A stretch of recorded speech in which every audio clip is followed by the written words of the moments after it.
There's a lot of talk about depression, Mm. about, people going through a lot of depression, the impact of social media on their lives, and, people's posts impacting the mental well-being of people. Yeah. People expecting their posts get these many likes, that their posts get, shared, or people expecting comments. And sometimes if the comments are against what their thought process was and the intention was to start with, it really upsets them. And sometimes it can lead to depression, and sometimes it can lead to friendships being torn apart, Yeah. and many other instances like these we have been able to see in real life, that people do suffer due to the impact of the environment, the social media, the people around us. How people think and feel about you seems more important than your own thoughts about yourself. Mm. What's your take on this? Yeah, I think there's a variety of reasons why people have these disorders. Like, it could be genetic, it could be like quite serious issues in the family and the environmental sphere. But this, like you're talking about social media and all that, this is almost an unnecessary depression, because we're overstimulated, as many people have said, and we have to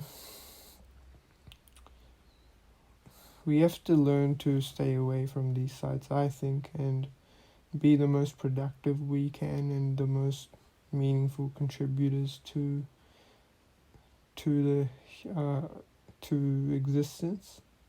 And that's the only way we'll really find that peace, because there's always going to be some world event, and unless there's something you can do about it, or it impacts your life directly, I don't think you should be as worried about it, or be scrolling or comparing yourself or thinking about the world events.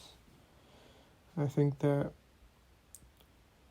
you need to remain in reality more, like we were meant to, and like we're evolutionarily wired to, because these things are a very new development. So yeah, we have to try to be the best versions of ourselves, and read things like books or long format informational content. Right.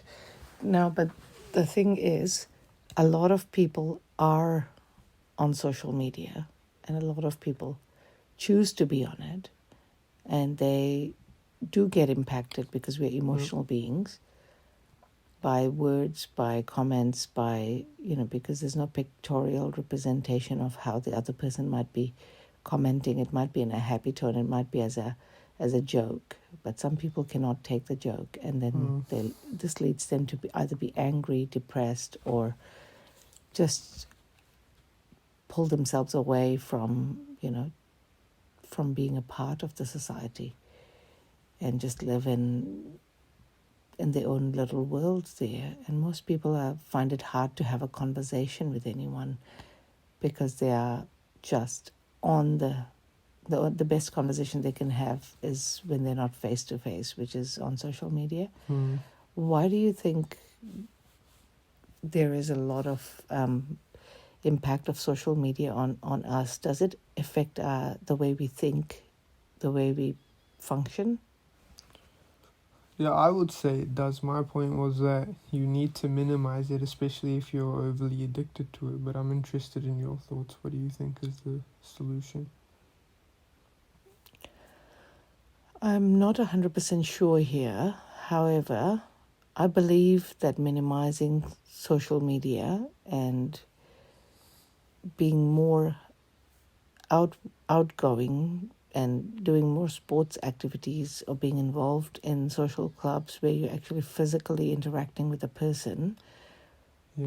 But Would what about actually people like who have some serious disorders, like social anxiety disorders? What do you think? And they don't have access to like psychologists and things. What do you think is the best approach for them?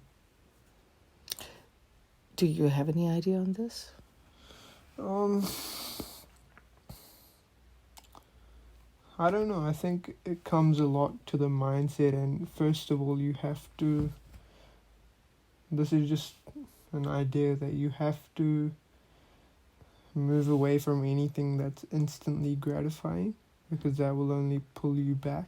Things like social media, movies, things like movies, especially when you're just watching it alone and you're not getting anything out of it.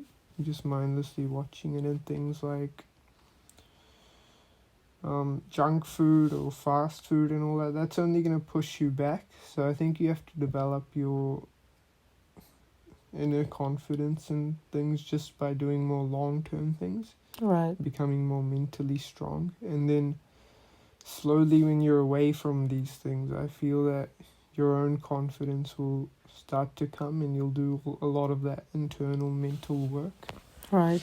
So are you saying that when people look for short-term happiness, they lose sight of the long-term satisfaction? Yeah, it just destroys their life, short-term happiness. So it's your belief system that short-term happiness only is satisfactory for that period of time, Yeah, and indeed. after that it does not provide you with any Yeah, it's derogatory to your health. derogatory to your health. Yeah. Okay. Unless you know how to practice. There are people who are healthy with some habits and they can practice it only sometimes. Do you think parents have a role to play in this? For children, teenagers who are suffering from, a lot of exposure to social media, and which is leading to depression or leading to Well, people. I don't think when it comes to teenagers, I don't think parents can do much, because the children are much older now and they need to have their own autonomy as well. You can't be too controlling on a teenager. Right. But I think that if you raise them right from the time they're children, if you teach them the negatives and positives, because your children will mirror you. Yep.